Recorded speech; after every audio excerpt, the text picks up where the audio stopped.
On November 19, 2023, the results of the Argentine presidential election were announced, and the candidate of the electoral coalition, Javier Milei, secured victory with a 55.69% majority. In his victory speech, Javier Milei declared Argentina's goal to become a world power again in the next 35 years. With a change in political leadership, Argentina's attitude towards China may undergo significant changes.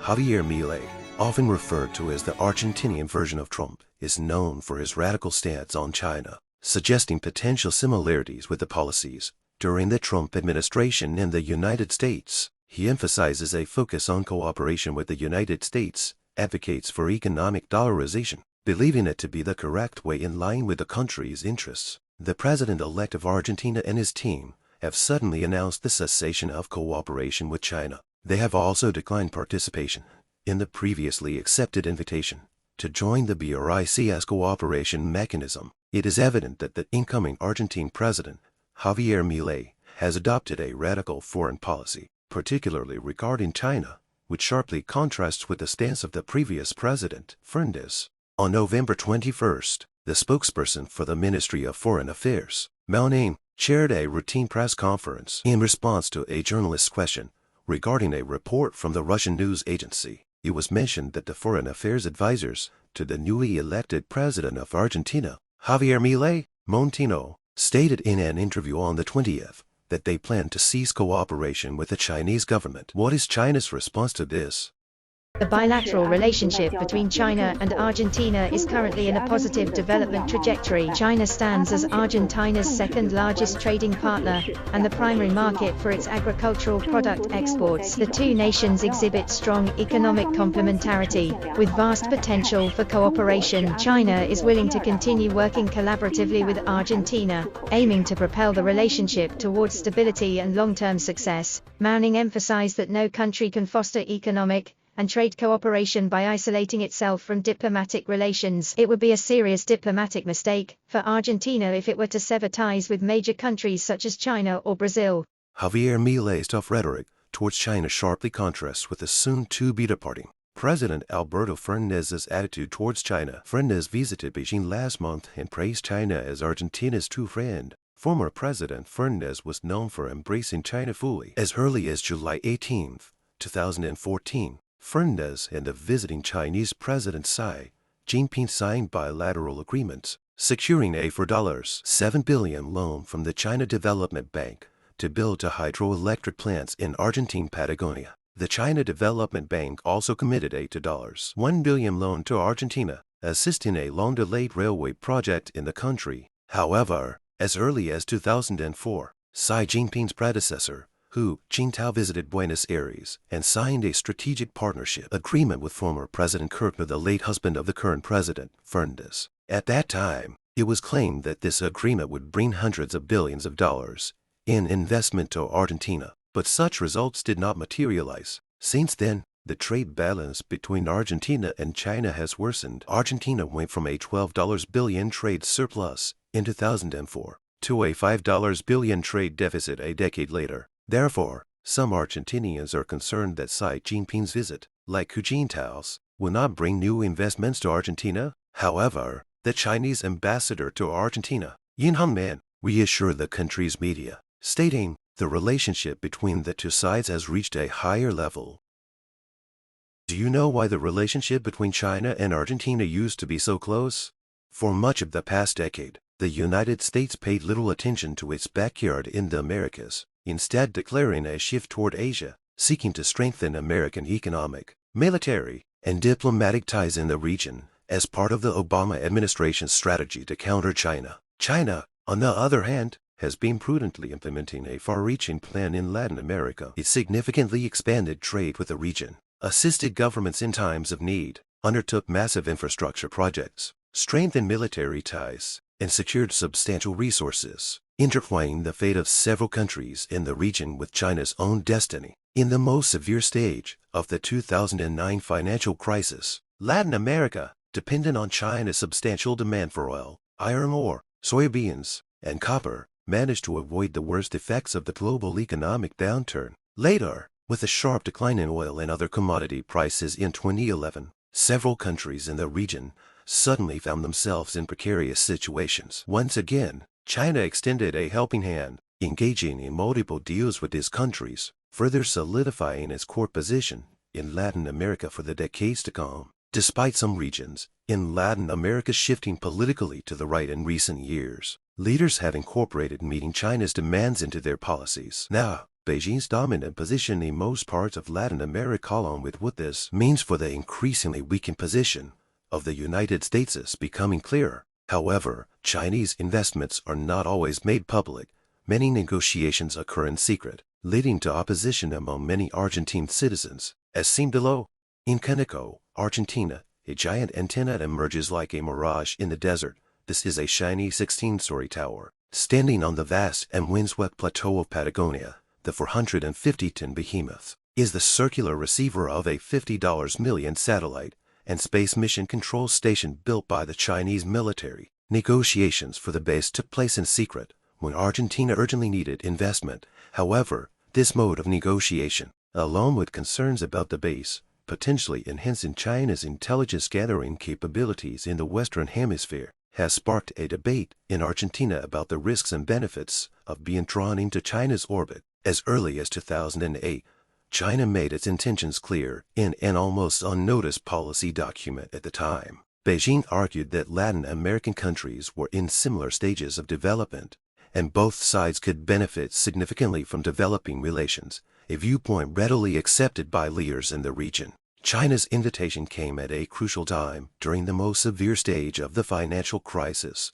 Latin America, dependent on China's significant demand for oil, iron ore, soybeans, and copper, managed to avoid the worst effects of the global economic downturn. For Argentina, excluded from international credit markets due to a default on $100 billion in bonds. China's support was timely for then-President Cristina Fernández de Kirchner. While Argentina officials say China agreed not to use the base for military purposes, experts believe the technology of the base has various strategic uses. After months of secret negotiations, Argentina and the Chinese government reached an agreement in November 2012, leasing the land for this base to China for free for 50 years. Local lawmakers were shocked to find out about the project when they received wind of it. Betty Kreitman, a legislator, expressed her outrage, stating that allowing the Chinese military to build a base on Argentine soil is shameful. Surrendering sovereignty is disgraceful, Kreitman said. She recounted visiting the construction site and asking Chinese officials many questions, but left feeling more concerned. This is a window open to the world, she remembered a Chinese official at the site saying. It sent shivers down my spine. What are you going to do with a window open to the world? In 2023, Argentina joined the Trade and Security bloc led by China known as the BRICS Group. Brazil, Russia, India, China, South Africa, with its membership set to take effect on January 1, 2024. However, with the unexpected victory of Javier Milei, all indications suggest that Argentina will refuse to join the BRICS nations before the membership becomes effective. Javier Milei will be inaugurated on December 10th, and he has repeatedly stated that if elected president, he will sever Argentina's ties with the Chinese Communist Party because it does not do business with communists. I will not only refrain from doing business with China, but I will also not do business with any communists, Javier Milei told reporters in an exclusive interview in September. I am a defender of freedom, peace, and democracy. There is no place for communists here. There is no place for Chinese here. Russian President Putin also has no place here. Furthermore, Brazilian President Lula does not either. In an interview with the Argentine news channel, Argentine America 24 News in October, Javier Milei reiterated that if elected, Argentina would ally with the United States and Israel, instead of China and other BRICS nations. If you as a private company want to trade with China, go ahead. I won't interface. Go ahead. He continued, but at the national level, I will not form alliances with communists or those who do not value freedom, democracy, and peace. Economist Diana Mondino will serve as the Minister of Foreign Affairs in Javier Milei's government, and she previously told the Russian news agency, at present, we do not understand what benefits joining the BRICS nations would bring to Argentina. It's been an ongoing issue between our two countries, and we have seen the level of trade of barley into China fall from 1.7 billion down to 600 million. So I think it's it would be.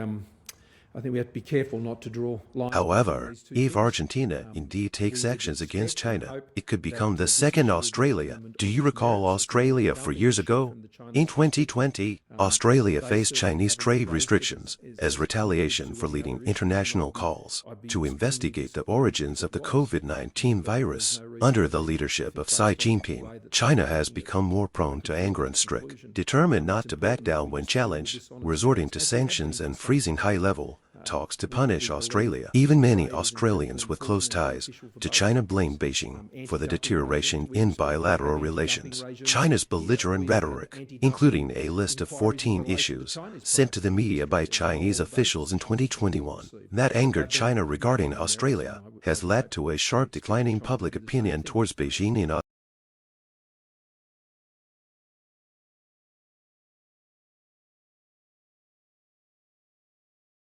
Australia. So far, Australia has largely withstood the economic impact, as China has not found feasible alternatives to Australian iron ore, amounting to $53 billion in the first half of this year, and Australia has found new markets for some goods.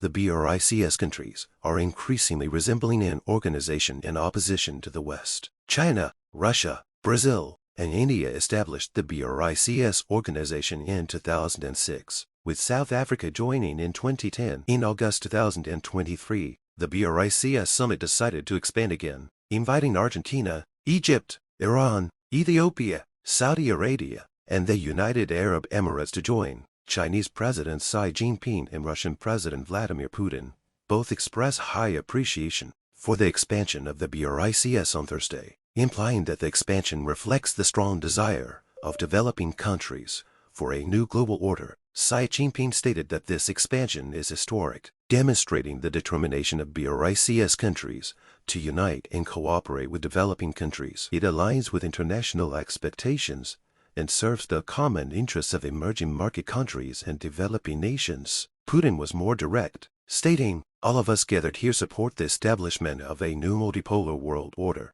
achieving a balance of interests, taking into account the sovereignty of as many countries as possible, allowing them to follow their own development models, and helping them protect diverse national cultures and traditions." While emphasizing that BRICS does not compete with or attempt to counter anyone, Putin warned, "The emergence of a new world order has fierce opponents who try to stop this process and obstruct the emergence of new, independent development centers." Currently, the BRICS 5 countries represent 42% of the global population and 26% of the global GDP. With the addition of the 6 new members, the BRICS organization will account for 47% of the global population and 29% of the GDP. This narrows the gap with the G7, which represents nearly 45% of the global GDP. While the United States seeks to unite Western alliances, China is attempting to attract more developing countries to the BRICS group, driven by clear political considerations. From the Chinese perspective,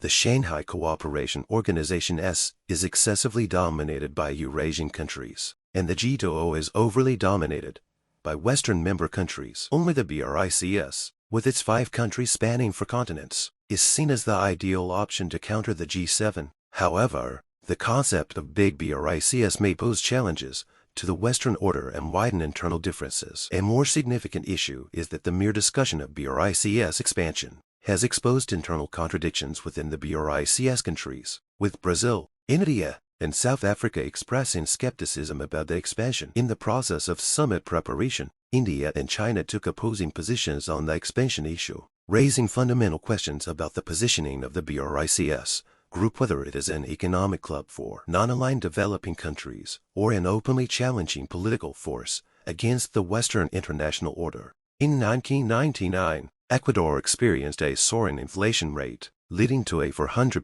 devaluation of its currency, the sucre, against the dollar. This triggered a financial crisis, resulting in the closure of many major banks. On the international capital market, Ecuador's debt default hindered the government's ability to borrow money, and some provinces even raised demands for independence. The escalating inflation prompted citizens to swiftly exchange their sucres for US dollars. By the time the Ecuadorian government officially announced the implementation of dollarization, 60% of the country's economy had effectively undergone dollarization. In the year 2000, Ecuador abandoned its national currency and adopted the US dollar. The move seemed to have a positive impact, as Ecuador's GDP increased from $18.3 billion in 2000 to $110 billion in 2022, a remarkable five-fold growth. As Javier Milei has decided to adopt dollarization as the national currency, and it's not without reason. As of 2023, according to data from the International Monetary Fund (IMF),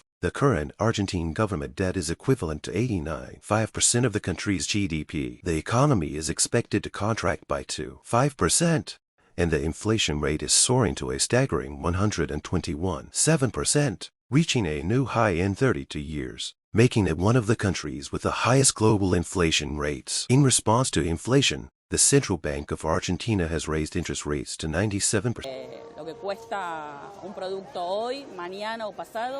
Life is hard. No matter how much money I spend today, tomorrow will always be a little more than today. I am always looking for a cheap place to buy things. This is what I have to do every day. But domestic confidence in the peso has already been lost, and the economic situation is difficult to reverse in the short term. At the same time, Argentina faces severe debt pressure. Data shows that Argentina's recent foreign exchange reserves are less than $30 billion, with external debt reaching $176.7 billion by the end of 2022. The IMF, in a statement, mentioned that due to more significant than expected drought impacts, the economic situation in Argentina has worsened, with exports and fiscal revenue severely affected. Regarding the exchange rate, the Argentine peso is experiencing a rapid depreciation. From the beginning of the year to now, the official exchange rate has plummeted by nearly 50% to around 350 pesos per US dollar. The black market exchange rate has fallen even more, reportedly reaching 600 pesos per US dollar. Javier Milei will face challenges similar to his predecessors, who attempted to break free from the vicious cycle of budget deficits, debt, money printing, and inflation. If Javier Milei adopts an extremely aggressive approach, things could potentially get very bad. If he changes course and opts for a more orthodox, more moderate approach, things might improve. But figures like him often tend not to choose the moderate path. Argentina must also be vigilant about whether China might resort to economic coercion. So, all we can do here is wish Argentina the best. Se hace difícil porque lo que cuesta un producto hoy, mañana o pasado, cuesta un poco más. Entonces siempre es estar como a contrarreloj, ¿no? Buscando y buscando, comprar lo que sea más barato en un lugar, ir a otro y comprar otra cosa, y lamentablemente es así.